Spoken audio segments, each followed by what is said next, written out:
আল্লাহ রব্বুল ইজ্জা ওয়াল জালালের দরবারে শুকরিয়া জ্ঞাপন করছি যে আল্লাহ তাআলা আমাদেরকে পবিত্র মাহে রমাদানে এসে পৌঁছার সুযোগ করে দিয়েছেন এবং আজকের ইফতার পূর্ববর্তী রমাদান অ্যান্ড কোরআন রিফ্লেকশন প্রোগ্রামে উপস্থিত হওয়ার সুযোগ করে দিয়েছেন। আমরা সবাই পড়ছি কালিমাতুশ শুকর, আলহামদুলিল্লাহ।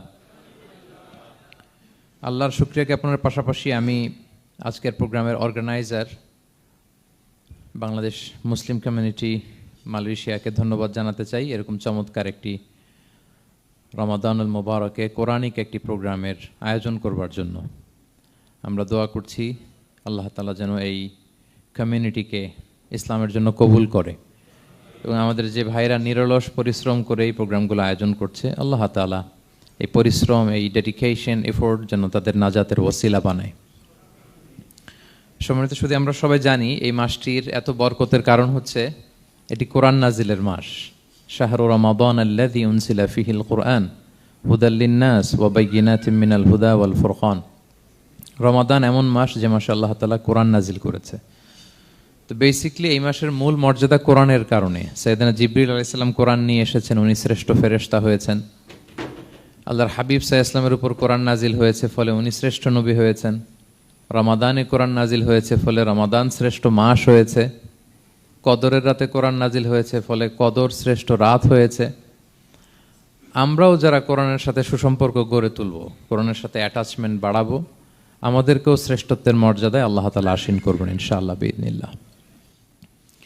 তো আজকের প্রোগ্রামের আমার ফার্স্ট অ্যান্ড ফরমোস্ট রিমাইন্ডার হচ্ছে কোরআন নাজিলের মাসে আমরা যেন বেশি বেশি কোরআনের সাথে নিজেদের সম্পর্ককে নবায়ন করি এবং মজবুত করি। কার কীরকম কোরআনের সাথে সম্পর্ক আপনি নিজেই জানেন। প্রতিদিন কত পৃষ্ঠা কোরআন তেলাওয়াত করেন, কোরআনের অর্থ পড়েন, কোরআনের তাফসির পড়েন কিংবা শোনেন, আপনি নিজেই জানেন। সো নিজে নিজে যেন একটু নিজেকে যেন কাঠগড়ায় দাঁড় করাই এবং নিজেকে যেন জিজ্ঞেস করি যে আমার সাথে কোরআনের সম্পর্ক কতটুকু মজবুত। যদি ঘাটতি থাকে, গ্যাপ থাকে, এটা যেন আমরা মেক আপ করি, ফুলফিল করি এই বরকতময় মাসে। আপনারা খেয়াল করে থাকবেন যে শুরুতেই আমি সূরা ওয়াদ-দুহা ওয়াল-লাইলি ইযা সাজার কয়েকটি আয়াত তেলাওয়াত করেছি। তো আজকে আমরা এই সূরাটির সংক্ষিপ্ত তাফসির পেশ করব ইনশাআল্লাহ বিইذنিল্লাহ। যে মজলিসে কোরআনের তাফসির হয়, আল্লাহর কালামের ব্যাখ্যা উপস্থাপন করা হয়, প্রেজেন্টেশন করা হয়, এর চেয়ে শ্রেষ্ঠ মজলিস কি পৃথিবীতে আর হতে পারে? আমরা পৃথিবীর সবচাইতে শ্রেষ্ঠতম একটি মজলিসে এখন বসে আছি। প্রিয় ভাই এবং বোনেরা, আমরা সূরা দোহার তাফসির শুনবো। এই সূরাটা মুখস্থ আছে না অনেকের? কোরআনের যে সমস্ত সূরা আমাদের অনেকেরই মুখস্থ, তার মধ্যে এটা অন্যতম একটা সূরা। এবং দেখবেন যে ইমাম সাহেবরা প্রায় এই সূরা তেলাওয়াত করে। যে সমস্ত সূরা দিয়ে প্রায় নামাজ পড়া হয়, এর মধ্যে অন্যতম একটা সূরা হচ্ছে সূরাতুদ দোহা। মুআয ইবনে জাবাল রাদিয়াল্লাহু তাআলা আনহুকে আল্লাহ রাসূল সাল্লাল্লাহু আলাইহি ওয়াসাল্লাম একটা এলাকার ইমাম বানিয়ে পাঠিয়েছিলেন। ওই এলাকার মুসল্লিরা ছিলেন, লোকজন ছিলেন শ্রমজীবী, কাজ করে খেত। সারাদিন ওট দিয়ে পানি সেচ করে খেজুর গাছে পানি দিত, খেজুরের চাষাবাদ করত, সারাদিন কষ্ট করে নামাজে যে জয়েন করত। তো উনি মাগরিবের নামাজে সূরা ফাতিহার পরে সূরা বাকারা তেলাওয়াত শুরু করলেন। সূরা বাকারা কোরআনের সবচেয়ে ছোট সূরা না? 286টা আয়াত, মানে সবচেয়ে বড় সূরা। তো মাগরিবের সালাত উনি যখন এত লম্বা তেলাওয়াত ধরলেন, মুসল্লিরা আর ইমাম সাহেবের সাথে থাকতে পারতেছে না। কারণ ওনারা তো, ইমাম সাহেবের হয়তো মন ফুরফুরে, উনি পড়তেছেন মনের আনন্দে দরাজ গলায়, কিন্তু মুসল্লিদের তো অবস্থা খারাপ। সারাদিন ওনারা খেতে খামারে কাজ করে আসছে, নামাজ ছেড়ে দিয়ে অনেকে চলে গেছে।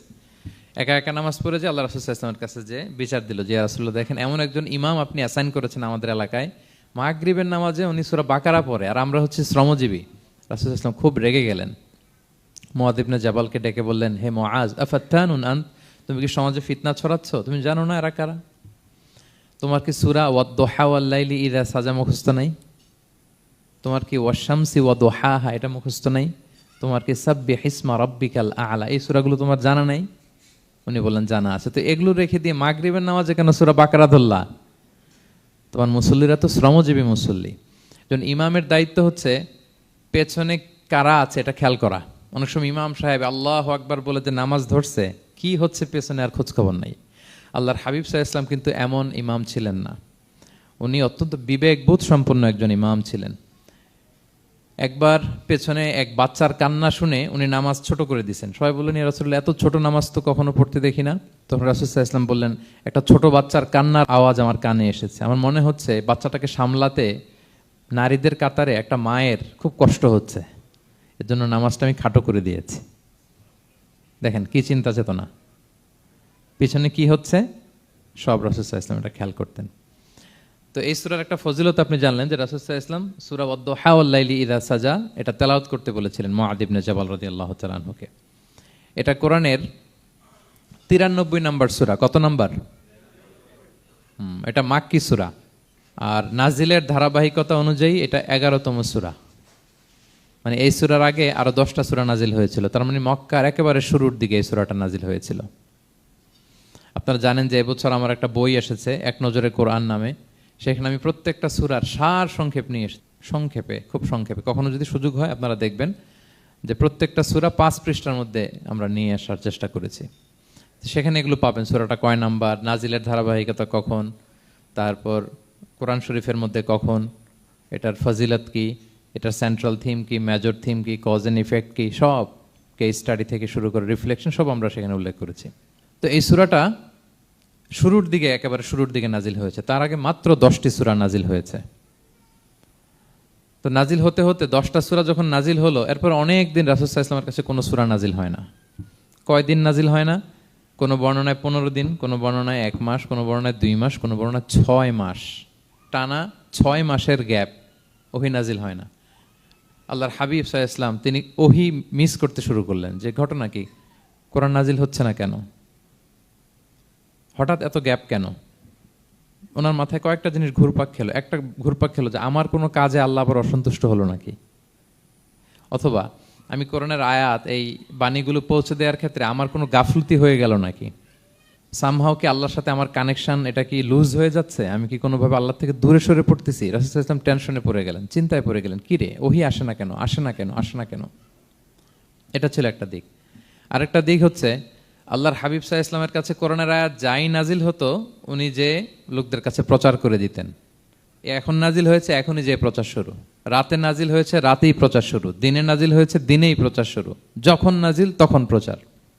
কারণ আল্লাহ তাআলা বলেছেন, ইয়া আইয়ুহার রাসূলু বাল্লিগ মা উনজিলা ইলাইক মির রাব্বিক, আপনার রবের পক্ষ থেকে যা নাজিল হয়েছে প্রচার করেন। তো এই যে মাঝখান দিয়ে কয়েক মাস যার কোনো প্রচার টচার করে না, মুশরিকরা টিটকারি মারতে শুরু করলো, বলে কি মুহাম্মদ, তোমার আল্লাহ তোমার ভুলে গেছে বোধহয়, তোমার আল্লাহ বোধহয় তোমাকে আর পছন্দ করে না। আগে তো প্রতিদিন কিছু না কিছু শোনাতা যে এইটা নাজিল হয়েছে, ওইটা আসছে, এই বিধান ওই বিধান, এখন তো কোনো খোঁজখবর নাই। ঘটনা কি? আল্লাহর হাবিব সাল্লাল্লাহু আলাইহি ওয়াসাল্লামের চাচি উম্মে জামিল, আবুল হাবির স্ত্রী, সে আরো খারাপ কথা বললো। সে বলল, ইন্না শাইতানাকা কদ তারাকাক, তোমার কাছে যে একটা শয়তান আসতো এখন বোধহয় আর আসে না মুহাম্মদ, নাউযুবিল্লাহি মিন যালিক। এটা দিয়ে জিবরিল আলাইহিস সালামকে বুঝিয়েছেন। জিবরিল এসে কি কি যেন বলে, কই এখন তো কিছু বলো না। তো রাসূল বলবে কি করে, কারণ তিনি তো মন গড়া কিছু বলতেন না। আল্লাহর হাবিব সাল্লাল্লাহু আলাইহি ওয়াসাল্লাম মনে যা ইচ্ছা হয় মন গড়া কখনো কিছু বলেছেন? আওয়াজ করে বলেন, মন গড়া বলতেন তিনি? ওমা ইয়ান্তিকু আনিল হাওয়া ইন হুয়া ইল্লা ওয়াহয়ুন ইউহা, আল্লাহর ওহী আসলে সেটা শোনাতেন। তো ওহীও আসে না, উনি শোনাতেও পারে না, ওহীও নাই, উনি শোনাতেও পারে না। এই যে একটা কষ্টকর মুহূর্ত রাসূল সাল্লাল্লাহু আলাইহি ওয়াসাল্লামের, কিরে মাসের পর মাস চলে গেল ওহী আসতেছে না কেন, আমার কি কোনো ভুল হচ্ছে নাকি, আল্লাহকে আমাকে অপছন্দ করলেন? রাসূল সাল্লাল্লাহু আলাইহি ওয়াসাল্লাম যখন এরকম দুশ্চিন্তিত, পেরেশান, অ্যাংজাইটিতে পড়ে গেলেন, ভারাক্রান্ত, ঠিক তখন রাসূল সাল্লাল্লাহু আলাইহি ওয়াসাল্লামকে সান্ত্বনা দেওয়ার জন্য এই সূরাটা আল্লাহ নাজিল করেছেন।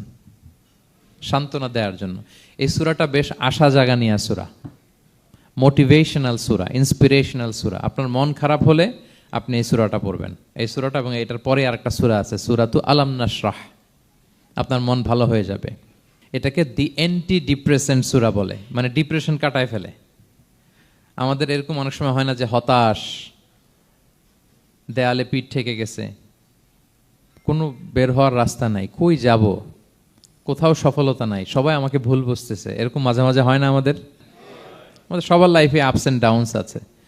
আপনি যখন ভারাক্রান্ত হবেন, কষ্টে থাকবেন, এই সূরাটা পড়বেন, দেখবেন যে আপনার ডিপ্রেশন দূর হয়ে গেছে। তো আল্লাহর হাবিব সাল্লাল্লাহু আলাইহি ওয়াসাল্লাম যখন এরকম ভারাক্রান্ত ছিলেন, চিন্তিত ছিলেন, তখন আল্লাহর হাবিব সাল্লাল্লাহু আলাইহি ওয়াসাল্লামকে চিন্তামুক্ত করবার জন্য আল্লাহ তাআলা এই চমৎকার সূরাটি নাজিল করেছেন। আল্লাহ নাজিল করলেন, আউযু বিল্লাহি মিনাশ শাইতানির রাজিম, বিসমিল্লাহির রহমানির রহিম, ওয়াদ-দুহা ওয়াল-লাইলি ইযা সাজা মা ওয়াদ্দাআকা রাব্বুকা ওয়া মা ক্বালা ওয়ালাল আখিরাতু খায়রুল লাকা মিনাল উলা ওয়ালা সাওফা ইউতিকা রাব্বুকা ফাতারদা।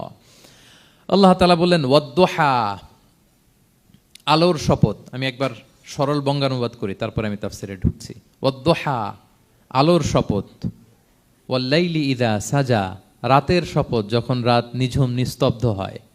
মা ওয়াদ্দাআকা রাব্বুকা ওয়া মা ক্বালা, নবী হে, আপনার রব আপনার উপর অসন্তুষ্টও হয় নাই, আপনাকে ছেড়েও যায় নাই, আপনার রব আপনার সাথেই আছে। আলহামদুলিল্লাহ। ফিল করবেন যে আল্লাহ আমার সাথে আছে। সবসময় এটা ফিল করতে হবে যে আল্লাহ তাআলা আমার সাথে আছেন, তিনি আমাকে ভুলে যান নাই, ছেড়ে যান নাই। আরে তার রহমত ছাড়া তো একটা শ্বাস নেওয়া তো আমার সম্ভব না, ঠিক কিনা বলেন? আল্লাহর রহমত ছাড়া একটি সেকেন্ড এই পৃথিবীতে সার্ভাইভ করা কি আমাদের পক্ষে সম্ভব না। ওয়ালাল আখিরাতু খায়রুল লাকা মিনাল উলা, নবী হে, আপনার পরবর্তী সময় পূর্ববর্তী সময়ের চেয়ে অনেক ভালো হবে ইনশাআল্লাহ। মানে good days are coming in your life, ভালো সময় আসতেছে। ওয়ালা সাওফা ইউতিকা রাব্বুকা ফাতারদা, আর আপনার রব আপনাকে এত দিবেন আপনি খুশি হয়ে যাবেন। আপনার রব আপনাকে এত দিবেন আপনি নিয়ে কুলাতে পারবেন না। আলাম ইয়াজিদিকা ইয়াতীমান ফাআওয়া, নবী আপনি কি ইয়াতীম ছিলেন না, তিনি কি আপনাকে আশ্রয় দেননি? ওয়া ওয়াজাদাকা দাল্লান ফাহাদা, আপনি পথ খুঁজতেছিলেন, আল্লাহ আপনাকে পথ দেখিয়েছেন। ওয়া ওয়াজাদাকা আইলান ফাআগনা, আপনি নিঃস্ব রিক্ত হস্ত ছিলেন, আল্লাহ তাআলা আপনাকে ধনী বানিয়েছেন। ফাআম্মাল ইয়াতীমা ফালা তাকহার, খবরদার এতিমের সাথে কখনো কঠোর হবেন না। ওয়া আম্মা সাইলা ফালা তানহার, ফরিয়াদি যে সোয়াল করে হাত পাতে তাকে ধমক দিয়ে তাড়িয়ে দিবেন না। ওয়া আম্মা বিনি'মাতি রাব্বিকা ফাহাদ্দিস, আর আপনার রবের যে নেয়ামত আপনার প্রতি, এটার বর্ণনা করুন। সুবহানাল্লাহ। এ হচ্ছে সরল অনুবাদ সূরাতুদ দুহার। এবার আসুন আমরা এটার তাফসিরে ঢুকি। আল্লাহ তাআলা প্রথমে দুইটা শপথ করলেন, কসম করলেন, দুইটা ওথ। আমরা যদি সংক্ষেপে ভাগ করি তাহলে 11 আয়াত বিশিষ্ট এই সূরাতে প্রথম 2 আয়াতে দুইটা শপথ আছে, তারপরের 3টা আয়াতে রাসূল সাল্লাল্লাহু আলাইহি ওয়াসাল্লামকে 3টা কনফার্মেশন দেওয়া হয়েছে, সুসংবাদ দেওয়া হয়েছে। এরপরের 3টা আয়াতে আল্লাহর হাবিব সাল্লাল্লাহু আলাইহি ওয়াসাল্লামের অতীতে আল্লাহ কি নেয়ামত দিয়েছেন সেটার একটা রিমাইন্ডার দেওয়া হয়েছে। আর সবশেষে 3টা ওয়ার্ক প্ল্যান দেওয়া হয়েছে, কর্মসূচি, সেগমেন্ট। আপনি এক নজরে কোরআন এগুলো পাবেন, এরকম সেগমেন্ট আকারে আমরা ভাগ করেছি। আই রিপিট, আমি আবারও বলছি, সূরা দোহার 11 আয়াত বিশিষ্ট এই সূরার প্রথম 2 আয়াতে 2টি শপথ, তারপরের 3 আয়াতে 3টি সুসংবাদ, তারপরের 3 আয়াতে অতীতে যে রাসূলকে নেয়ামত দেওয়া হয়েছিল সেটা স্মরণ করিয়ে দেওয়া, আর শেষ 3 আয়াতে 3টা ওয়ার্ক প্ল্যান, কর্মসূচি, রাসূল সাল্লাল্লাহু আলাইহি ওয়াসাল্লাম কি করবেন। ক্লিয়ার হয়ে গেছে না সূরাটা? আসুন এবার তাফসিরে ঢুকি। আল্লাহ তাআলা বললেন ওয়াদ-দোহা, নবী আলোর শপথ। আলো, দোহা মানে আলো। আমার সাথে আওয়াজ করে বলুন, দোহা মানে কি? আলো, সকালের আলো, প্রভাতের সূর্য কিরণ। দিনের প্রথম অংশে একটা সানশাইন থাকে না, খুব চমৎকার লাগে 9টা 10টার দিকে, হ্যাঁ, সানশাইন। এই সকালের সানশাইনটাকে আরবিতে বলে দোহা। এই জন্য এই সময় আল্লাহর হাবিব সাল্লাল্লাহু আলাইহি ওয়াসাল্লাম নামাজ পড়তেন, এটাকে বলে সলাতুদ দোহা, মানে দোহার নামাজ। এটাকে বলে সলাতুদ দোহা, দোহার নামাজ। তো দেখেন রাসূল সাল্লাল্লাহু আলাইহি ওয়াসাল্লামের মন ভালো করবার জন্য প্রথমে আল্লাহর ওয়ার্ডিংটা দেখেন, আল্লাহ তাআলা কেমন চমৎকার শব্দ চয়েস করেন। প্রথমে আল্লাহ বললেন আলো। আলো বললেই তো মনটা ভালো হয়ে যায়, কি বলেন? এই আলো মানে আশার আলো, সম্ভাবনার আলো, প্রশান্তির আলো। ওয়াদ-দোহা, আলোর শপথ।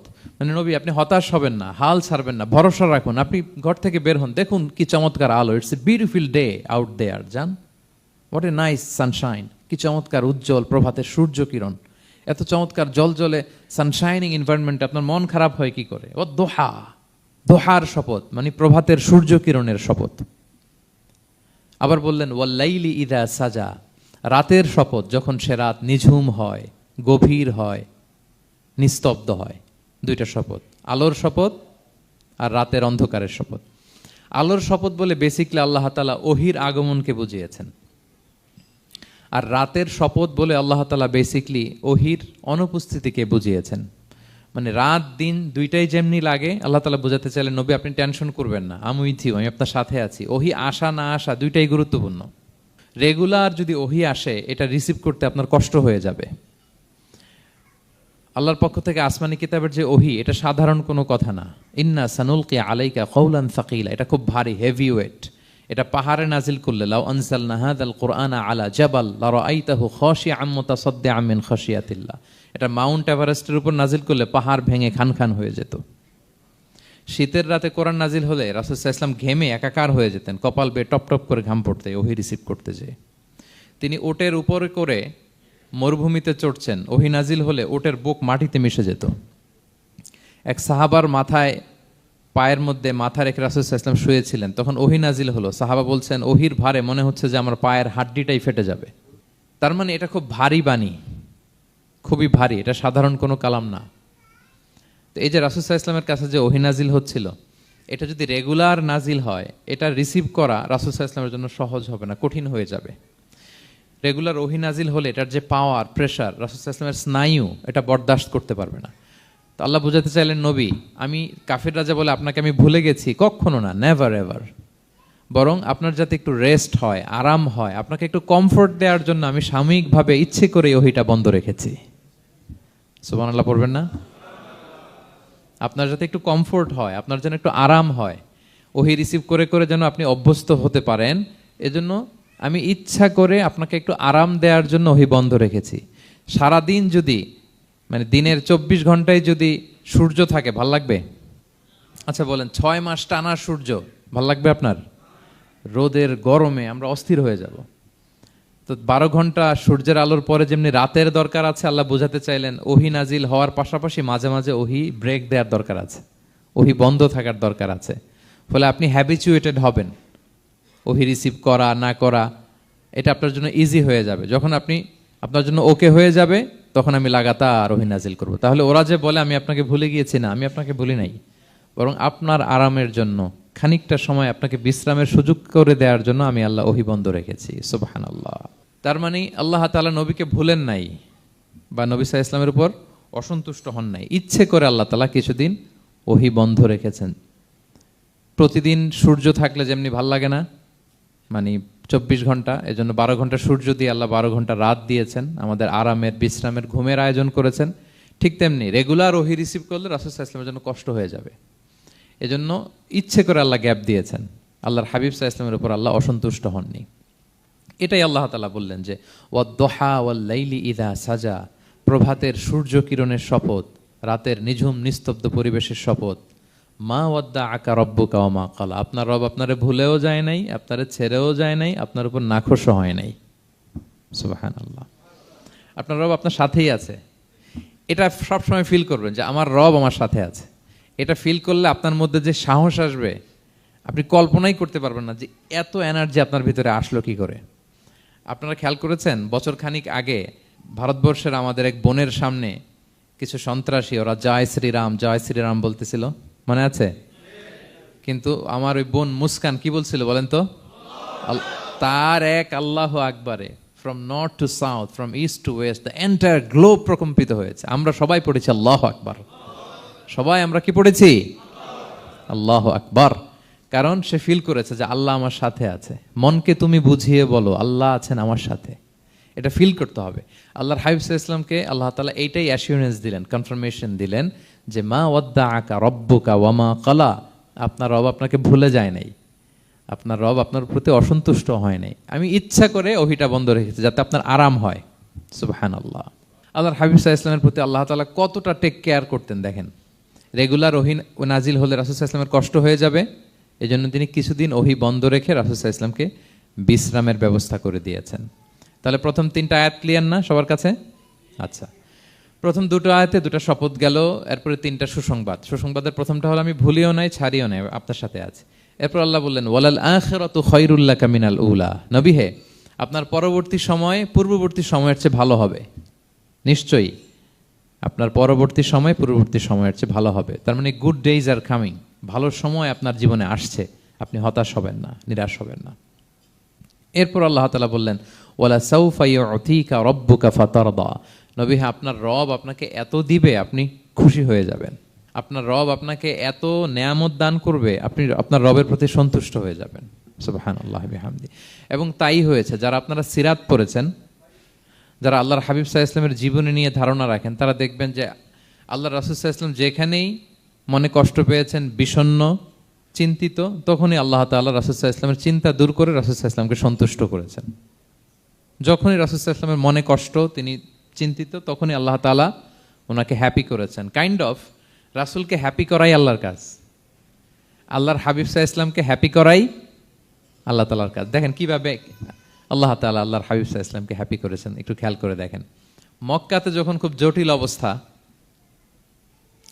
দাওয়াতি কাজ চালিয়ে নেওয়াটা রাসূল সাল্লাল্লাহু আলাইহি ওয়াসাল্লামের জন্য কষ্ট হয়ে যাচ্ছে, নমুসলিম সাহাবাদের উপর অত্যাচার, তখন আল্লাহর হাবিব সাল্লাল্লাহু আলাইহি ওয়াসাল্লাম দেখলেন যে এই মক্কার দুজনের একজনকে আমার চাই।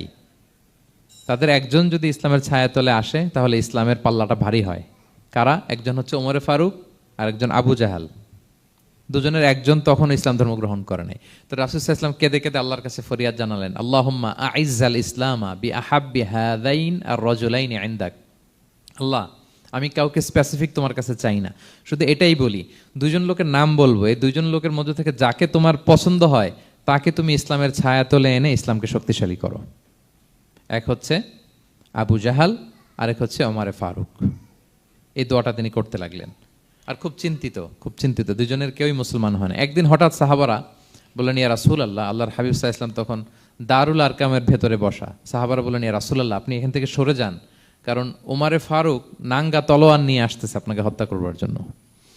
তো আল্লাহ রাসূল সাল্লাল্লাহু আলাইহি ওয়াসাল্লাম বললেন যে তোমরা সরে যাও, আমার মনে হচ্ছে ওই যে চোখের পানি ছেড়ে আমি দোয়া করেছি, ওই দোয়া আজকে কবুল হতে শুরু করেছে, তোমরা সরো। ঠিকই ওমরে ফারুক রাদিয়াল্লাহু তাআলা আনহু আসলেন, এসে তিনি তলোয়ার রেখে দিয়ে বললেন, আশহাদু আল্লা ইলাহা ইল্লাল্লাহ ওয়া আশহাদু আন্না মুহাম্মাদান আবদুহু ওয়া রাসূলুহু। আমি সাক্ষ্য দিচ্ছি আল্লাহ ছাড়া কোনো ইলাহ নেই এবং আপনি আল্লাহর প্রেরিত বান্দা এবং রাসূল। এই দৃশ্য দেখে রাসূল সাল্লাল্লাহু আলাইহি ওয়াসাল্লাম খুশি হয়ে গেলেন। ওয়ালা সাউফা ইউতিকা রাব্বুকা ফাতারদা। আল্লাহ বলেছিলেন যে নবী হে, আপনাকে এত দিব, আপনার রব আপনাকে এত নেয়ামত দিবে, আপনি শুধু খুশিই হবেন, সন্তুষ্ট হবেন আমার প্রতি।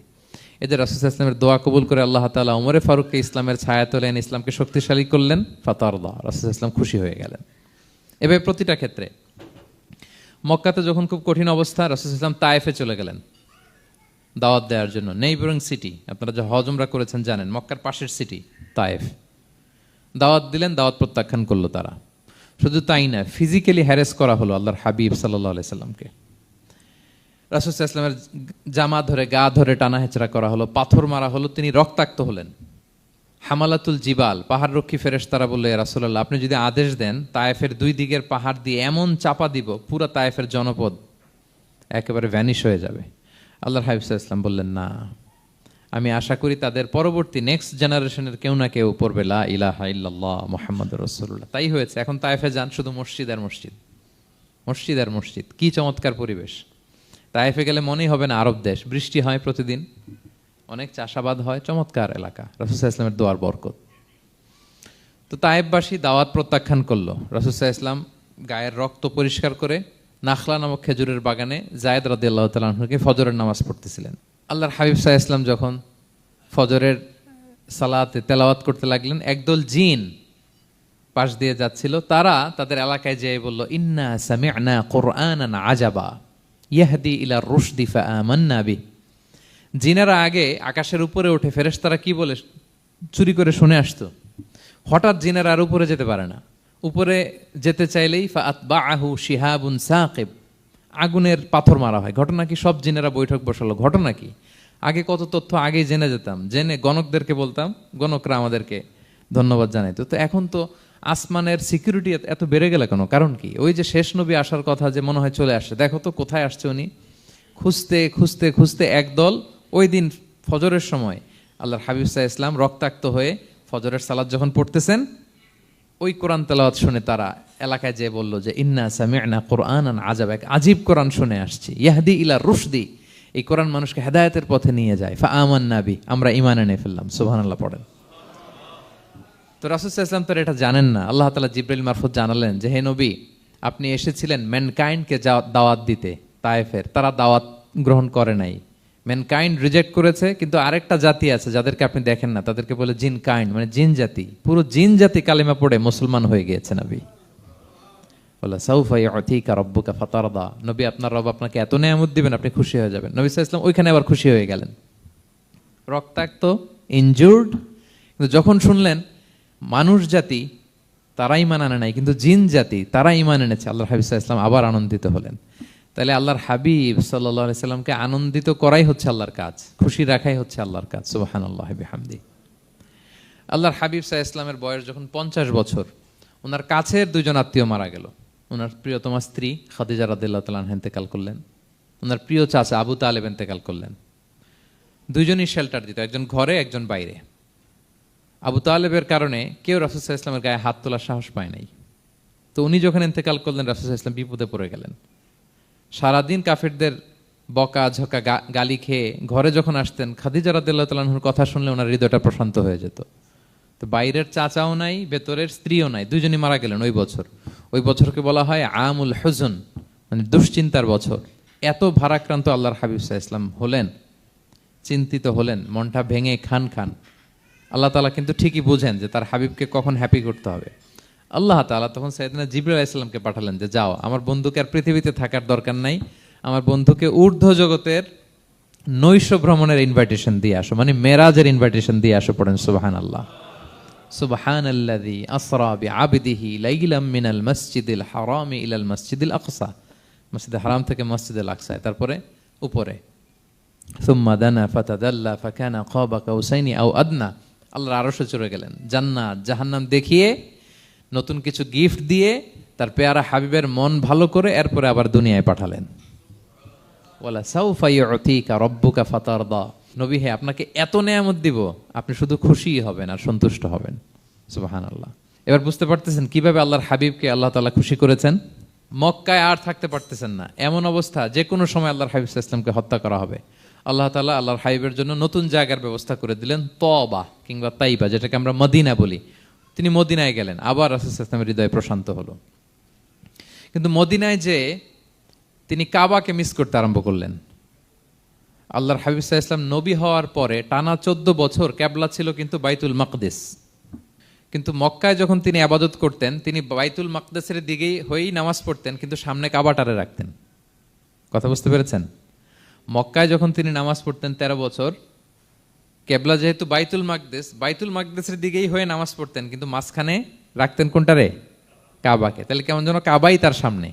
আচ্ছা, কিন্তু মদিনায় যখন গেলেন, এখন তো আর সুযোগ নাই, কাবা একদিকে, বাইতুল মাকদিস আরেক দিকে, এখন কাবাকে আর সামনে রাখা যাচ্ছে না। মিস করতে লাগলেন কাবাকে। আর প্রত্যেক নামাজের পরে আকাশের দিকে তাকায় থাকেন, ইস, আল্লাহ যদি আয়াত নাজিল করে আমার জন্মস্থান যে মক্কা, আমার পূর্বপুরুষ ইব্রাহিম আলাইহিস সালামের যে ওই কাবার দিকে যদি কিবলাটা ঘুরাই দিত, কতই না ভালো হতো। আল্লাহ বলেন যে আপনি যে কদ নারা তাকাল্লুবা ওয়াজহিকা ফিস সামা, নবী আপনি যে আকাশের উপর চেহারা উঠিয়ে মনে মনে কি চান আমি তো বুঝি। আল্লাহর হাবিব সাল্লাল্লাহু আলাইহি ওয়াসাল্লামকে খুশি করার জন্য আল্লাহ আয়াত নাজিল করলেন, ফাওয়াল্লি ওয়াজহাকা শাতরাল মাসজিদিল হারাম। নবী হ্যাঁ, আপনাকে খুশি করার জন্য নতুন বিধান নাজিল করলাম। এখন থেকে, ফ্রম রাইট নাও, আপনি যখনই নামাজ পড়বেন এখন থেকে কাবামুখী হয়ে আপনি সালাত আদায় করবেন। তাহউইলুল কিবলা, কিবলা পরিবর্তন হয়ে গেল। সুবহানাল্লাহি ওয়া বিহামদি। আপনারা মসজিদে নববীর পাশে মদিনাতে একটা মসজিদ দেখবেন, এটাকে বলে মসজিদ যুল কিবলাতাইন। এমন মসজিদ যে মসজিদে এক নামাজে 2 কিবলা শেয়ার করা হয়েছিল। মানে এই আয়াত যখন নাজিল হলো, আল্লাহর হাবিব সাল্লাল্লাহু আলাইহি ওয়াসাল্লামের সাথে একজন নামাজ পড়ে যে ওই মসজিদে যে দেখে কিছু লোক নামাজ পড়তেছে ওই বাইতুল মাকদিসের দিকে হয়ে, কারণ তখন পর্যন্ত ওইটাই কিবলা। তিনি নামাজরত অবস্থায় এদেরকে বললেন যে তোমরা তো জানো না, এই মাত্র আয়াত নাজিল হয়েছে, কিবলা কিন্তু আর ওই দিক নাই, ডাইরেকশন চেঞ্জ, এদিকে হয়ে যাও। তো ইমাম সহ মুসল্লি সব ঘুরে নামাজের মধ্যে ওইদিকে হয়ে গেছে। তাহলে একই নামাজে 2টা কিবলা শেয়ার করা হয়েছে। ফলে তখন থেকে মসজিদের নাম হয়ে গেছে মসজিদ যুল কিবলাতাইন, 2 কিবলাওয়ালা মসজিদ। তাহলে দেখেন, আল্লাহর হাবিব সাল্লাল্লাহু আলাইহি ওয়াসাল্লামকে খুশি করার জন্য আল্লাহ তাআলা কিবলা চেঞ্জ করে দিয়েছে। সুবহানাল্লাহ বলতে পারলেন না? এভাবে যখনই আল্লাহর হাবিব সাল্লাল্লাহু আলাইহি ওয়াসাল্লাম বিষণ্ণ, চিন্তিত, মন খারাপ, ওনার মন ভালো করার দায়িত্ব নিয়েছে কে? জিবরাইল এসে শোনাতে লাগলো, আগের জামানায় কেউ 500 বছর 700 বছর হায়াত পেয়েছে। বনি ইসরাইলের অনেক মুজাহিদ 1000 বছর জেহাদ করেছে। কয় হাজার বছর? জেহাদি করছে 1000 বছর। আমরা হায়াত পাই কয় বছর? আমাদের হায়াত কয় বছর অন অ্যান অ্যাভারেজ? 60-70। আল্লাহর হাবিব সাল্লাল্লাহু আলাইহি ওয়াসাল্লাম এটাই বলেছেন যে আমার উম্মতি মা বাইনা 60 ইলা 70, আমাদের গড় আয়ু 60 থেকে 70। ওয়া আকাল্লুহুম মা ইয়াজুযু যালিক, আর সামান্য অল্প সংখ্যকই মানুষ এটাকে ক্রস করতে পারে। এই কথা শুনে যে আগের উম্মত 1000 বছর জেহাদ করছে, এটা শুনে রাসূল সাল্লাল্লাহু আলাইহি ওয়াসাল্লাম আবার কাঁদতে আরম্ভ করলেন, হায় রে আমার গুনাহগার উম্মতের কি হবে, আমার উম্মত তো 60-70 শেষ, আমার উম্মতের কি হবে। আবার চিন্তিত, আবার কান্নাকাটি। তখন আল্লাহ তাআলা নাজিল করলেন, ইন্না আনসালনাহু ফি লাইলাতিল কদর ওমা আদরাকা মা লাইলাতুল কদর লাইলাতুল কদরি খায়রুম মিন আলফি শাহর। নবী আপনি কাঁদবেন না, ওদেরকে হায়াত দিছি বেশি, কদর দেই নাই। আপনার উম্মতকে হায়াত কম দিছি, কিন্তু আপনার উম্মতের জন্য আমি লাইলাতুল কদর রেখে দিয়েছি। এক কদরের রাতে ইবাদত করলে খায়রুম মিন আলফি শাহর, 1000 মাস ইবাদত করলে যে পরিমাণ সওয়াব, অতটুকু না, খায়ের এর চেয়ে বেশি সওয়াব আল্লাহ তাআলা আপনার উম্মতের আমলনামায় দিয়ে দিবেন।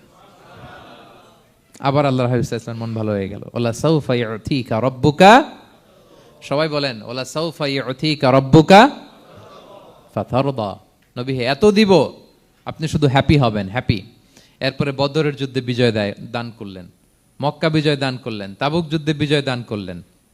সব শেষে জান্নাতে ওনার জন্য স্পেশাল একটা জায়গা থাকবে, ওই জায়গায় কেউ বসতে পারবে না। জায়গাটার নাম মাকামে মাহমুদ। ওয়া মিনাল লাইলি ফাতাহাজ্জাদ বিহি নাফিলাতাল লাকা আসা আন ইয়াবআসাকা রাব্বুকা মাকামাম মাহমুদা। ওই মাকামে মাহমুদের সিংহাসনে আল্লাহর হাবিব সাল্লাল্লাহু আলাইহি ওয়াসাল্লাম বসবেন, ওনার জন্য স্পেশাল, খাস, কেউ এখানে বসতে পারবে না। তার মানে হ্যাপি শুধু দুনিয়াতেই করবে না আল্লাহ তাআলা, আল্লাহর হাবিবকে আখিরাতেও করবে।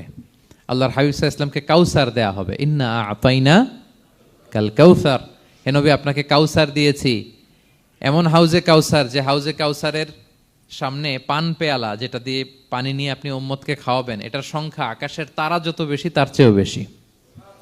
হাউজে কাউসারের পানি এটা দুধের চেয়েও সাদা, বরফের চেয়েও ঠান্ডা, মধুর চেয়েও মিষ্টি। এক ঢোক যে খাবে চিরকালের জন্য তার গলা থেকে তৃষ্ণা মিটে যাবে।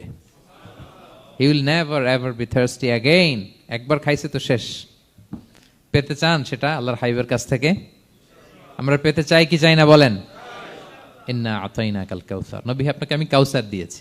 সব শেষে আল্লাহর হাবিব সাল্লাল্লাহু আলাইহি ওয়াসাল্লাম সুপারিশ করার অনুমতি পাবেন, যেদিন কেউ সুপারিশ করতে পারবে না। সবাই বলবে নফসি নফসি নফসি নফসি, থার থার করে কাঁপবে। এক একজন নবী, ইব্রাহিম আলাইহিস সালাম, ঈসা আলাইহিস সালাম, মূসা আলাইহিস সালাম, থার থার করে কাঁপবে। আর আল্লাহর হাবিব সাল্লাল্লাহু আলাইহি ওয়াসাল্লাম ওই মাকামে মাহমুদে সিংহাসন ফেলে দিয়ে সেজদায় শুধু কাঁদতে থাকবে, আর সেজদার মধ্যে বলবে উম্মতি উম্মতি উম্মতি উম্মতি। হে আল্লাহ আপনি আমার গুনাহগার উম্মতকে বাঁচান, আল্লাহ আপনি আমার গুনাহগার উম্মতকে বাঁচান, আল্লাহ আপনি আমার গুনাহগার উম্মতকে বাঁচান। আল্লাহ তাআলা এটা সহ্য করতে না পেরে জিবরাইল আলাইহিস সালামকে বলবেন যে ওয়াসআলহু মা ইউবকিক, জিবরাইল যাও জিজ্ঞেস করো তো আমার বন্ধু এত কাঁদে কেন, কি চায় জিজ্ঞেস করো। তো আল্লাহর হাবিব সাল্লাল্লাহু আলাইহি ওয়াসাল্লাম বলবেন আল্লাহুম্মা উম্মতি উম্মতি, আল্লাহ আমার উম্মতকে বাঁচান, আমার গুনাহগার উম্মতকে বাঁচান। আল্লাহ তাআলা এবার জিবরাইল মারফত বলবেন যে ইযহাব ইলা মুহাম্মদ সাল্লাল্লাহু আলাইহি ওয়াসাল্লাম, যাও মুহাম্মদের কাছে যাও, ওয়াকুল লাহু, তাকে বলো দুনিয়াতে যেমনি কখনো কষ্ট পেতে দেই নাই, বারবার তাকে হ্যাপি করেছি, খুশি করেছি। ওয়া ইন্না সানুরদিকা ফি উম্মাতিকা ওয়ালা নাসুউক, আজকের এই কঠিন দিনেও আমার হাবিবকে আমি কষ্ট দিব না, তার উম্মতের ব্যাপারেও তাকে আমি খুশি করে দেব। তার গুনাহগার উম্মতের ব্যাপারেও আজকে মুহাম্মদ সাল্লাল্লাহু আলাইহি ওয়াসাল্লামকে আমি খুশি করে দেব।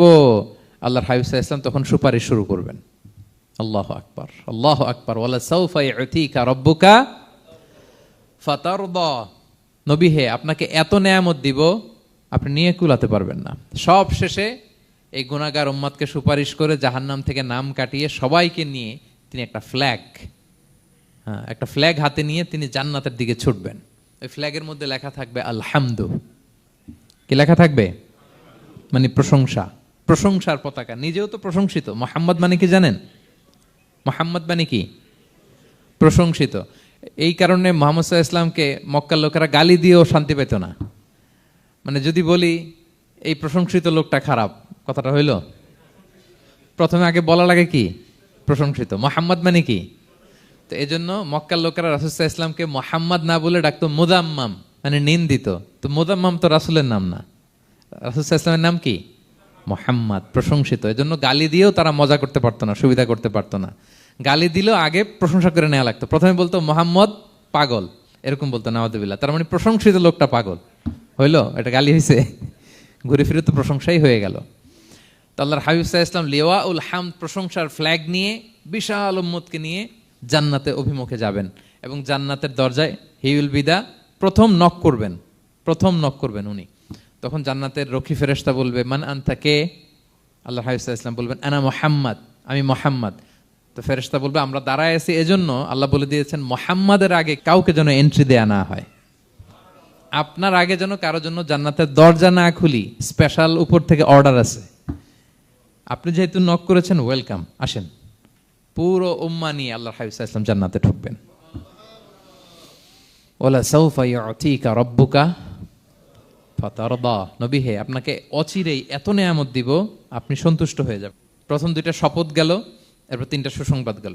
এরপর আল্লাহ তাআলা অতীতে যে নবীর পাশে ছিলেন, অতীতে যে বিভিন্ন নেয়ামত দিয়ে আল্লাহর হাবিব সাল্লাল্লাহু আলাইহি ওয়াসাল্লামকে আল্লাহ তাআলা ধন্য করেছেন, এগুলো রিমাইন্ডার দিচ্ছেন যে নবী আপনি কেন চিন্তিত হন, আমি আগেও ছিলাম আপনার সাথে, এখনো আছি, ভবিষ্যতেও থাকবো। তিনি বললেন আলাম ইয়াজিদকা ইয়াতীমান ফাআওয়া, তিনি কি আপনাকে ইয়াতীম অবস্থায় পাননি, তিনি কি আপনাকে আশ্রয় দেননি? আপনারা জানেন আল্লাহর হাবিব সাল্লাল্লাহু আলাইহি ওয়াসাল্লাম যখন মায়ের পেটে, তখনই তার পিতা দুনিয়া থেকে ইন্তেকাল করেছেন। মায়ের পেটে তার বয়স হচ্ছে 6 মাস, দুনিয়াতে আসেননি আল্লাহর হাবিব সাল্লাল্লাহু আলাইহি ওয়াসাল্লাম রাহমাতাল লিল আলামিন। মায়ের পেটে থাকা অবস্থায় বাবা হারিয়েছেন, দুনিয়াতে আসলেন 6 বছর বয়সে তিনি মাকে হারিয়েছেন। কয় বছর বয়সে? 6 বছর। তারপর মায়ের ইন্তেকালের পরে দাদার কাছে, আব্দুল মুত্তালিবের কাছে লালিত পালিত হতে লাগলেন। 8 বছর বয়সে দাদাও ইন্তেকাল করলেন। বাবা চলে গেলেন জন্মের আগে, মা চলে গেলেন 6 বছর মানে শিশু থাকতে। 8 বছর বয়সে তো শিশু, দাদাও চলে গেলেন। 8 বছর বয়স থেকে আল্লাহর হাবিব সাল্লাল্লাহু আলাইহি ওয়াসাল্লাম চাচার কাছে এতিম অবস্থায় লালিত পালিত হতে লাগলেন। এবং আবু তালেব এত ভালোবাসতো, ইমান আনে নাই, শেষ পর্যন্ত ইমান আনেনি, শিরকের উপরে ইন্তেকাল করেছে, কিন্তু আল্লাহর হাবিব সাল্লাল্লাহু আলাইহি ওয়াসাল্লামকে এত ভালোবেসেছেন। বাবার যে কি মানে পিতৃ স্নেহের যে কি মায়া, এটা বুঝতে দেন নাই কখনো, এটার অভাব কখনো তিনি টের পান নাই। ওনার যে বাবা নাই, আবু তালেবের কারণে এতটা ভালোবেসেছেন, এতটা ভালোবেসেছেন। তার মানে কখনোই রাসূল সাল্লাল্লাহু আলাইহি ওয়াসাল্লামকে লালন পালন, রক্ষণাবেক্ষণ, টেক কেয়ারের কোনো গ্যাপ আল্লাহ তাআলা রাখেননি। হালিমাতু সাদিয়ার কাছে, পরে মায়ের কাছে, উম্মে আইমানের কাছে, দাদা আব্দুল মুত্তালিবের কাছে, পরে চাচার কাছে, একটার পর একটা, স্লট বাই স্লট রেডি। সেটাই স্মরণ করে দিলেন যে নবী এমন তো হয় নাই যে আপনাকে লালন পালনের জন্য কেউ ছিল না। আলাম ইয়াজিদকা ইয়াতীমান ফাআওয়া, আপনার রব কি আপনাকে ইয়াতীম অবস্থায় আশ্রয়ের ব্যবস্থা করে দেননি? মানে তখন তো আমি ছিলাম আপনার সাথে, কেউ ছিল না, তখন তো আমি ছিলাম। তো আপনার তো ভয় কিসের? আপনি হতাশ হবেন না, নিরাশ হবেন না, হাল ছাড়বেন না আপনি। তাহলে প্রিয় ভাইরা, আল্লাহর হাবিব সাল্লাল্লাহু আলাইহি ওয়াসাল্লাম ইয়াতীম অবস্থায় পৃথিবীতে এসেছিলেন, এবং এজন্য ইয়াতীমের সাথে ভালো আচরণ তিনি করতে বলতেন আল্লাহর হাবিব সাল্লাল্লাহু আলাইহি ওয়াসাল্লাম। যারা এতিমকে ভালোবাসে আল্লাহ তাদেরকে ভালোবাসে। এবং আল্লাহর হাবিব সাল্লাল্লাহু আলাইহি ওয়াসাল্লাম বলতেন আনা ওয়া কাফিলুল ইয়াতীমি ফিল জান্নাতি কাহাতাইন, আমি এবং এতিমের রক্ষণাবেক্ষণকারী এইভাবে প্রতিবেশীর মতো জান্নাতে থাকব। এই 2 আঙ্গুলের মাঝে যেমনি গ্যাপ নাই, আমার আর এতিমের রক্ষণাবেক্ষণকারী তার বাড়ির মাঝখানে কোনো গ্যাপ থাকবে না জান্নাতে। We will be neighbour in paradise, জান্নাতে এরকম আমরা কাছাকাছি থাকবো। আল্লাহু আকবার পড়েন। তাহলে এতিমের রক্ষণাবেক্ষণকারীকে আল্লাহ তাআলা ভালোবাসেন। যারা এতিমকে পছন্দ করে না, এতিমকে তাড়িয়ে দেয়, তাদেরকে আল্লাহ পছন্দ করেন। আল্লাহ তাআলা বলেন আরাআইতাল্লাযী ইউকাযযিবু বিদ্দীন ফাযালিকাল্লাযী ইয়াদউল ইয়াতীম, যারা আখিরাতকে অবিশ্বাস করে তারাই এতিমকে ঘাড় ধাক্কা দিয়ে তাড়িয়ে দেয়। কোনো বিশ্বাসী কখনো এতিমের সাথে খারাপ আচরণ করে না। আপনাদের যাদের মন শক্ত, অনেকের চোখ দিয়ে পানি নামে না। আমার এক আত্মীয় আছে খুব আল্লাহওয়ালা, আমার জীবনে এত আল্লাহওয়ালা আমি দেখি নাই, কিন্তু ওনার চোখ দিয়ে পানি নামে না। বারবার এসে আমারে বলে যে মিজান কি করবো বলো, তুমি একটু মোনাজাত ধরো। আমার মনে আছে আমি ওনাকে নিয়ে মোনাজাত ধরতাম, তো ওনার কান্না আসে না চোখ দিয়ে।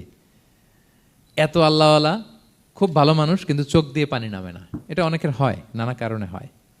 তো আল্লাহর হাবিব সাল্লাল্লাহু আলাইহি ওয়াসাল্লাম বলেছেন কারো যদি চোখ দিয়ে পানি না নামে বা হৃদয় নরম না হয়, তারা যেন এতিমের মাথায় হাত বুলিয়ে দেয়। এক সাহাবী এসে বলেন ইয়া রাসূলুল্লাহ, আমার হৃদয়টা বড় শক্ত, হৃদয় নরম হয় না। রাসূল সাল্লাল্লাহু আলাইহি ওয়াসাল্লাম বললেন তাই, আচ্ছা আতুহিব্বু আন ইয়ালিনা কলবুক, তুমি কি চাও তোমার হৃদয় নরম হোক, ওয়াতুদরাকা হাজাতুক, এবং তোমার আশা পূরণ হোক? তিনি বললেন হ্যাঁ। তখন রাসূল সাল্লাল্লাহু আলাইহি ওয়াসাল্লাম বললেন ইরহামিল ইয়াতীম, এতিমের উপর রহম করো। ওয়ামসা আলা রাসি, এতিমের মাথায় হাত বুলিয়ে দাও। ওয়া আতইমহু মিন তুআমিক, তোমার খাবার এতিমকে খাওয়াও। তালিনু কলবুক, তোমার অন্তর নরম হবে। তুদরাকা হাজাতুক, তোমার ইচ্ছা পূরণ হবে। তাহলে হৃদয় যদি শক্ত থাকে কার মাথায় হাত বুলাবেন? বুলাইছেন কখনো? হ্যাঁ বুলিয়েছেন? খুঁজে খুঁজে হাত বুলাবেন। বাংলাদেশে তো অনেক অরফেনেজ আছে, অনাথ আশ্রম, ওখানে যাবেন, সুযোগ হলে একদিন যে একটু লাঞ্চ করলেন ওদের সাথে বসে, ডিনার করলেন, একসাথে খেলেন, ওদের মাথায় হাত বুলিয়ে দিলেন, সাধ্যমতো কিছু উপহার হাতে তুলে দিলেন, আপনার ইচ্ছা পূরণ হবে আর আপনার হৃদয় নরম হবে ইনশাআল্লাহ। আর এতিমকে আদর করা মানে নবী সাল্লাল্লাহু আলাইহি ইসলামের প্রতি ভালোবাসা দেখানো, কারণ আমার নবী এতিম হয়ে বড় হয়েছেন। এতিমের প্রতি ভালোবাসা প্রকারান্তরে নবী সাল্লাল্লাহু আলাইহি ইসলামের প্রতি ভালোবাসা দেখানো হয়, কারণ আমার নবী এতিম হয়ে বড় হয়েছেন। সুবহানাল্লাহ। কিন্তু তার বিপরীতে আমরা সমাজে কি দেখি? এতিমের মাথায় হাত বুলানো তো দূরের কথা, এতিমের সম্পদও খেয়ে ফেলে অনেকে। হ্যাঁ, এরকম আছে না?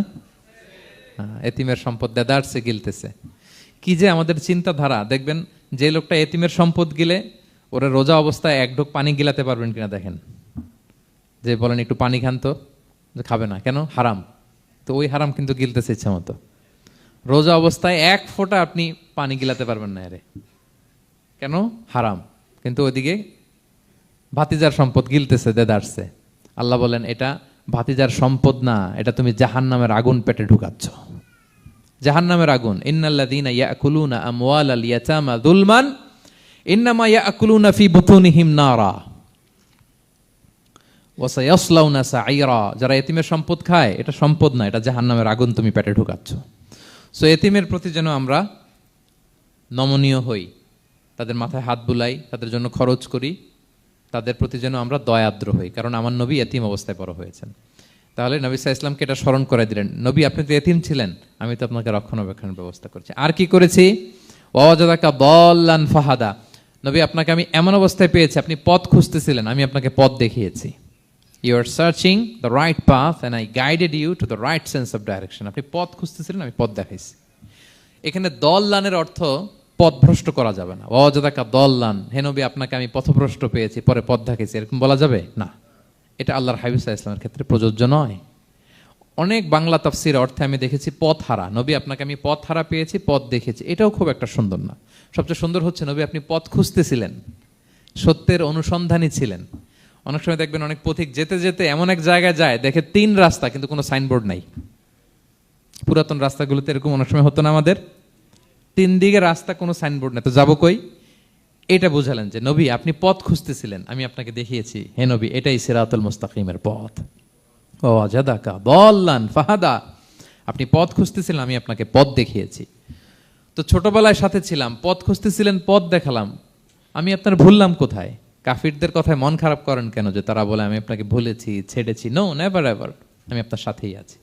তারপর আল্লাহ তাআলা বললেন ওয়াজাদাকা আইলান ফাআগনা, তিনি আপনাকে রিক্ত হস্ত, নিঃস্ব পেয়েছেন, সম্পদহীন অবস্থায় পেয়েছেন, পরে সম্পদশালী করেছেন। সুবহানাল্লাহ।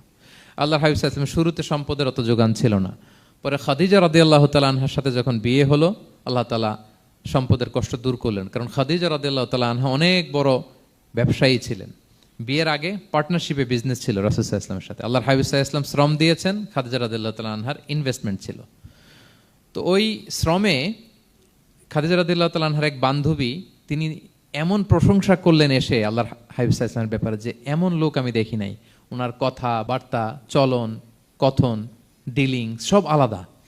পুরো কাফেলার মধ্যে উনি একরকম, পুরো কাফেলা আরেক রকম। এই কথা শুনে তো খাদিজা রাদিয়াল্লাহু তাআলা আনহা আকৃষ্ট হলেন যে এরকম একজন সৎ লোকই তো আমার চাই। প্রস্তাব দেয়া হলো, চাচাদের কাছে বিয়ে হয়ে গেল। এবং বিয়ের পরে খাদিজা রাদিয়াল্লাহু তাআলা আনহা নারীদের মধ্যে সর্বপ্রথম শাহাদা বাক্য পড়ে মুসলমান হয়েছিলেন। নিজের সব সম্পদ আল্লাহর হাবিব সাল্লাল্লাহু আলাইহি ওয়াসাল্লামের পায়ের সামনে এনে দিয়ে দিলেন, ইয়া রাসূলুল্লাহ আমার সম্পদ মানে আপনার সম্পদ, ইসলামের জন্য যত মনে চায় আপনি খরচ করেন। ওয়াজাদাকা আইলান ফাআগনা, আপনাকে আল্লাহ নিঃস্ব পেয়েছেন, সম্পদের ব্যবস্থা করে দিলেন। পরবর্তীতে মদিনায় যে খায়বার যুদ্ধের পরে অনেক সম্পদের ব্যবস্থা আল্লাহ তাআলা করে দিয়েছিলেন। তাহলে ছোটবেলায় ইয়াতিম ছিলেন, আল্লাহ টেক কেয়ার করলেন। পথ খুঁজতেছিলেন, আল্লাহ পথ দেখায় দিলেন। আর্থিক সমস্যা ছিল, এটাও আল্লাহ দূর করে দিলেন। এবার আল্লাহ তাআলা বিষ্ণু ঈসা ইসলামকে 3টা ওয়ার্ক প্ল্যান দিবেন, কর্মসূচি। 1 নম্বর কর্মসূচি হচ্ছে ফাআম্মাল ইয়াতীমা ফালা তাকহার, নবী খবরদার এতিমের সাথে কখনো কঠোর আচরণ করবেন না। 1 নম্বর কর্মসূচি, কারণ আপনিই তো এতিম ছিলেন। এতিমের দুঃখ আপনি না বুঝলে বুঝবে কে? এতিমের সাথে কখনো কঠোর হবেন না। আল্লাহর হাবিব সাল্লাল্লাহু আলাইহি ওয়াসাল্লাম কখনো এতিমের সাথে কঠোর হন নাই। এতিম তো দূর কি বাত, কারোর সাথে তিনি কঠোর হন নাই। ওনার কাছে চাইলে উনি না বলতে পারতেন না। নো, নাই, দিব না, এটা বলতে জানতেন না। নো ওনার ডিকশনারিতে ছিল না, চাইলেই দিতেন। একবার আল্লাহর হাবিব সাল্লাল্লাহু আলাইহি ওয়াসাল্লামের কাছে একটা জামা, কয়টা? আপনার জামা কয়টা? আমার জামা কয়টা? জুব্বা তখন কয়টা ছিল? মাত্র একটা। এক ফরিয়াদি এসে বলে, ইয়া রাসূলুল্লাহ আতিনি কামিসান, আমার একটা জামা দেন, আমার জামা নাই। নবী সাল্লাল্লাহু আলাইহি ওয়াসাল্লামের জামা কয়টা তখন? ওনার কাছে চাইলে উনি না বলতে পারতেন? খুলে দিয়ে দিছেন, নাও। এখন ওনার জামা আছে কয়টা? তো জামাও নাই, বেরও হতে পারে না। কি এক মুসিবত! আল্লাহ তাআলা আয়াত নাজিল করলেন, ওয়াল্লাযীনা ইযা আনফাকু লাম ইউসরিফু ওয়া লাম ইয়াকতুরু ওয়া কানা বাইনা যালিকা কাওয়ামা। নবী হে, যারা বিশ্বাসী তারা দানের সময় ভারসাম্য করবে। মানে অনেকগুলো থাকলে আপনার একটা দিতেন, ছিলই যখন একটা, ওইটার হকদার তো ফরিয়াদির চেয়ে আপনি বেশি। এখন যে দিয়ে দিলেন, আপনি পড়বেন কি? অনেকগুলো থাকলে না হয় আপনি দিতেন, ছিলই একটা, এটার সবচেয়ে যোগ্য, অধিকতম যোগ্য এবং হকদার তো আপনি। সুবহানাল্লাহ, সুবহান। কি নবী ছিল, কি নবী ছিল! না বলতে পারতেন না, মানুষকে ফিরিয়ে দিতে জানতেন না। আল্লাহ বললেন, নবী হে, আপনার প্রথম কর্মসূচি ফাআম্মাল ইয়াতীমা ফালা তাকহার, খবরদার এতিমকে কখনো, এতিমের প্রতি কঠোর হবেন না। এক নম্বর কর্মসূচি। এটা শুধু নবীর জন্য কর্মসূচি নাকি আমাদের জন্য না? হ্যাঁ, সবার জন্য। এতিমদের সাথে যেন আমরা রূঢ় ভাষী না হই, তাদের সাথে যেন রূঢ় আচরণ না করি। 2 নাম্বার, ও আম্মা সাইলা ফালা তানহার, ফরিয়াদিকে ধমক দিবেন না, হাত পাতলে ধমক দিবেন না। আমরা অনেক সময় ধমক দেই, আপনারা দেন কখনো? না, আমরা দিতে পারবো না, ধমক দিতে নিষেধ করেছেন আল্লাহ তাআলা। আম্মা সাইলা ফালা তানহার, যদি না থাকে বুঝিয়ে বলেন যে এখন পারতেছি না, কিন্তু ধমক দিবেন না কখনো। কারণ আপনি এখন বড় সাহেব হয়ে গেছেন, প্রাইভেট কারের পাশ থেকে দেখবেন যে স্যার 2টা টাকা দেন, কিছু খাই নাই, হায় রে ছিঁড়া কাপড়, মলিন চেহারা, ভাঙ্গা একটা থালা হাতে নিয়ে, স্যার 5টা টাকা দেন। আল্লাহ আপনারে স্যার বানাইছে আর ওরে বানাইছে ভিখারি। আচ্ছা বলেন তো, জায়গাটা চেঞ্জ করতে আল্লাহর কত সময় লাগে?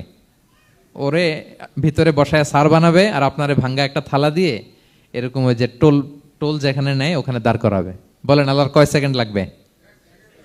লাগবে? লাগবে? 1 সেকেন্ডও লাগে না।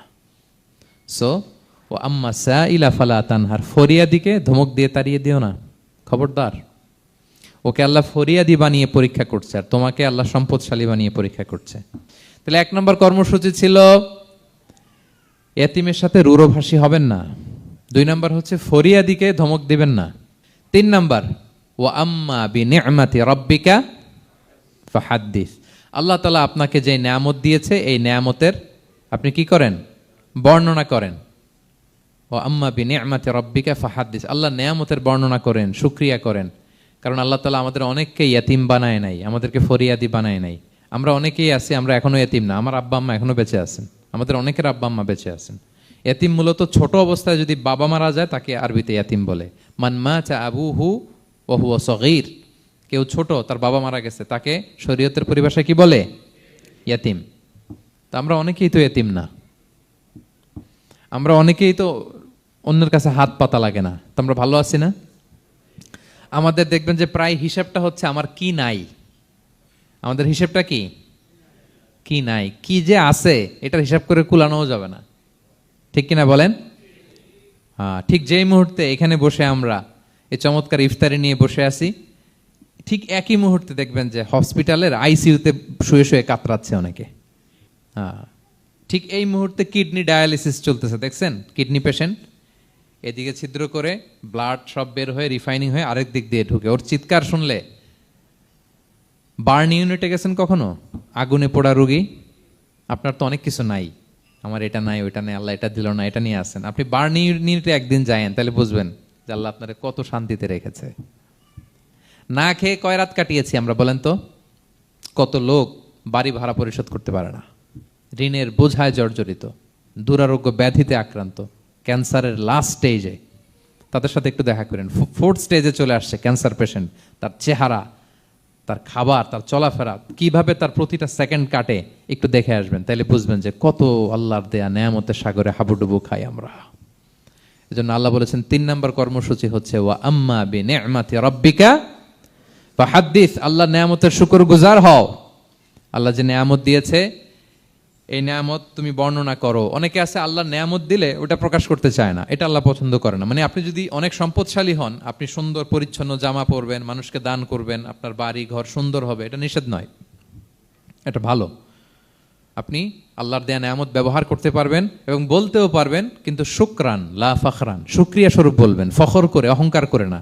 বলতে পারেন আলহামদুলিল্লাহ, আল্লাহ তাআলা আমাকে 4টা ছেলে দান করেছে, 4জন হাফেজ, আল্লাহ তাআলা আমাকে থাকার মতো একটা ঘর দিয়েছে, একটা বাড়ি দিয়েছে, একটা গাড়ি দিয়েছে, সম্মান নিয়ে সমাজে চলার মতো আল্লাহ তাআলা আমাকে দিয়েছেন। এটা যদি আপনি শুকরিয়া স্বরূপ বলেন, এটাতে সমস্যা নেই, কিন্তু অহংকার নিয়ে বলা যাবে না। ইন্নাল্লাহা ইউহিব্বু আইয়ারা আসারা নি'মাতিহি আলা আবদিহি, আল্লাহ তাআলা যে নেয়ামত তার বান্দাকে দিল, ওইটার একটা নমুনা দেখতে আল্লাহ পছন্দ করে। আল্লাহ বানাইছে আপনার বিলিয়নিয়ার, আপনি হচ্ছেন ছেঁড়া পরা জামা পরে চলেন, হবে? বানাইছে আল্লাহ তাআলা আপনাকে অনেক সম্পদশালী, আপনার চলা ফেরা কোনো রুচিই নাই, এটা হইলো না। আল্লাহ চায় যে তোমার যে নেয়ামত দিছে এটার একটা নমুনা তোমার মধ্যে থাক, এটাও শুকরগুজার হওয়ার একটা আলামত। তাহলে 3 নম্বর কর্মসূচি কি? ওয়া আম্মা বিনি'মাতি রাব্বিকা ফাহাদ্দিস, আল্লাহর নেয়ামতের শুকরগুজার হও, আল্লাহ তাআলা যে নেয়ামত দিয়েছে সেটা বর্ণনা করো। তাহলে প্রিয় ভাইয়েরা, সূরাতুদ দোহা এটা হচ্ছে একটা মোটিভেশনাল সূরা, আশা জাগানিয়া সূরা, অ্যান্টি ডিপ্রেশন বলি আমি এই সূরাটাকে। ডিপ্রেশন থাকলে চলে যাবে, কারণ ওয়ালাল আখিরাতু খায়রুল লাকা মিনাল উলা, হে নবী আপনার পরবর্তী সময় আপনার পূর্ববর্তী সময়ের চেয়ে ভালো। সবসময় আশাবাদী হবেন। সূরা দোহার 1 নম্বর শিক্ষা হচ্ছে বি অপটিমিস্টিক, মানে অপটিমিজম, আশাবাদী হওয়া, নিরাশ হওয়া যাবে না। বিশ্বাসীদের, মুমিন মুসলিমের ডিকশনারিতে হতাশা নিরাশা নাই, আমার ডিকশনারিতে অন্তত নাই, আপনাদের আছে কিনা জানি না। আজকে থেকে বলেন আপনাদের ডিকশনারিতে হতাশা নিরাশা রাখবেন? আমাদের কোনো হতাশা নাই, নিরাশা নাই, কারণ আমরা যে পরিস্থিতিতে থাকি না কেন আমাদের সাথে কে আছেন? লা তাহজান ইন্নাল্লাহা মা'ানা, চিন্তিত হয়ো না, আল্লাহ আমার সাথে আছেন। আল্লাহ আমার সাথে আছেন বললেই দেখবেন মুস্কানের মতো এক তাকবীর আপনার মুখ দিয়ে বেরোচ্ছে, এমন এনার্জি বেরোচ্ছে, গোটা বিশ্ব আপনি জয় করে ফেলবেন তখন। এটাই আমাদের সবচেয়ে বড় পাওয়ার। আমাদের সাথে কে আছে? ইন্নাল্লাহা মা'ানা, আল্লাহ তাআলা আমাদের সাথে আছেন। তাহলে সূরা দোহার আজকের তাফসীরের 1 নম্বর লেসন হচ্ছে optimism. Believer should be optimistic always. বিশ্বাসীরা আশাবাদী হয়, নিরাশ হয় না, হতাশ হয় না, হাল ছাড়ে না। বিশ্বাসীরা ভরসা রাখে এক মহান সত্তার উপর। আওয়াজ করে বলেন তো তিনি কে? আল্লাহর উপর ভরসা রাখে, আমরা নিরাশ হই না। 2 নাম্বার শিক্ষা হচ্ছে গ্রেটফুলনেস, কৃতজ্ঞতা। আপনার জীবনে অনেক কিছু আছে, নাই নাই বলবেন না, শুধু কমপ্লেইন করবেন না। অনেকে দেখবেন শুধু অভিযোগ, এটা নাই ওইটা নাই, এই পাইলাম না, ওর আছে এটা, ওর, আমার সাথে কেন এমন হয়, আমার সাথে শুধু আমার সমস্যা। এগুলো যারা বলে তাদেরকে আল্লাহ নেয়ামত আরো ছিনিয়ে নেয়। বরং যারা অল্প পেয়েও বলে আলহামদুলিল্লাহ, তাদেরকে নেয়ামত দেয়ার ধারাবাহিকতা আল্লাহ তাআলা অব্যাহত রাখেন। সব অবস্থায় আলহামদুলিল্লাহ, যে কোনো পরিস্থিতিতে, যে কোনো অবস্থায় কি বলবো আমরা? আপনি খেয়াল করে দেখেন না যে আপনার কি কি আছে, কত কিছু যে আপনার আছে, অবাক করা। 3 নাম্বার কাইন্ডনেস। 3 নম্বর লেসন হচ্ছে কাইন্ডনেস, দয়া। আমরা যেন অন্যের প্রতি দয়াশীল হই। আপনি অন্যের প্রতি দয়ালু হলে আপনার প্রতি দয়ালু হবো কে? ওয়াল্লাহু ফি আউনি আবদিহি মা দামাল আবদু ফি আউনি আখি। আল্লাহ ততক্ষণ পর্যন্ত কোনো বান্দার সাহায্যে থাকে যতক্ষণ পর্যন্ত ওই বান্দা তার ভাইয়ের সাহায্যে থাকে। তাহলে বলেন তো, আল্লাহর সাহায্য পাওয়ার প্রথম শর্ত কি? অন্যের জন্য সাহায্যের হাত বাড়িয়ে দেওয়া। তাহলে মনে থাকবে তো? নাকি এতিমকে ধাক্কা দিয়ে বের করে দিবেন? ফরিয়াদিকে ধমক দিবেন একটা? বড় সাহেব তো আপনি, বড় স্যার, খবরদার। তাহলে 1 নম্বর লেসন অপটিমিজম। আমরা হতাশ হব না, হতাশা আমাদের ডায়েরিতে নাই, আমরা আশাবাদী, আমরা আল্লাহর রহম ভরসার ভিখারি, ঠিক কিনা বলেন? 2 নম্বর লেসন হচ্ছে গ্রেটফুলনেস। আমরা সবসময় আল্লাহর প্রতি শুকরগুজার হব, কৃতজ্ঞ হব। আল্লাহর হাবিব সাল্লাল্লাহু আলাইহি ওয়াসাল্লাম বলতেন, আল্লাহুম্মা জাআলনি সাবুরা ওয়া জাআলনি শাকুরা ওয়া জাআলনি ফি আইনি সগীরা ওয়া ফি আয়ুনিন নাসি কাবীরা। আল্লাহ আপনি আমাকে ধৈর্যশীল বান্দা বানান, আপনি আমাকে শুকরগুজার বানান। আল্লাহ আমার চোখে আমাকে ছোট বানান। আল্লাহ গোটা বিশ্বের মানুষের চোখে, জনতার চোখে আমাকে বড় বানান। আওয়াজ করে পড়েন আমিন। এই দোয়াটা বেশি বেশি পড়বেন। আর সব শেষে আমরা যেন কাইন্ড হতে পারি, অন্যের প্রতি দয়ালু হতে পারি।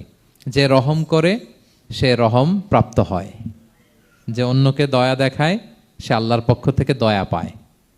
আল্লাহ তাআলা আমাদের সবাইকে কথাগুলো বোঝার ও আমল করার তৌফিক দান করুক। হাযা মা ইনদি ওয়াল ইলমু ইনদাল্লাহি আলাইহি তাওয়াক্কালতু ওয়া ইলাইহি উনীব। আসসালামু আলাইকুম ওয়া রাহমাতুল্লাহি ওয়া বারাকাতুহু।